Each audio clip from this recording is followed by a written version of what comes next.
Paano gamitin ang electric stove na mayroong touch control? Ang brand nito guys ay Cardi. Ito, Cardi electric stove. So ito yung guys yung touch control.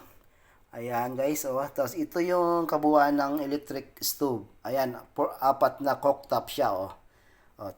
Ngayon guys, ganito lang, oh. So ito yung on and off switch. Ngayon pipindutin natin yan para mag-power on. Ayan guys, oh, nag-power on na siya.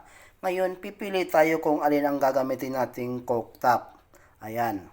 So, ito ngayon gagamitin natin. Ayan. Pindutin lang natin to. O, ayan, nagbiblink yung 0. Tapos, pindutin natin yung plus. Ayan, plus. Ayan, pataasan natin. Pindutin itong pababa naman ito, guys. O. Ayan. Ito pataas, yung plus.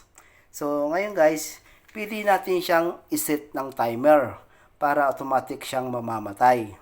So, ganito lang guys. Pipindutin natin itong plus galit na ginano natin. Ayan. Tapos, sabay, pinutin yung timer. Ayan, guys. Ayan. Pwede natin iset kung anong oras ang gusto natin. Ayan. Ayan, guys.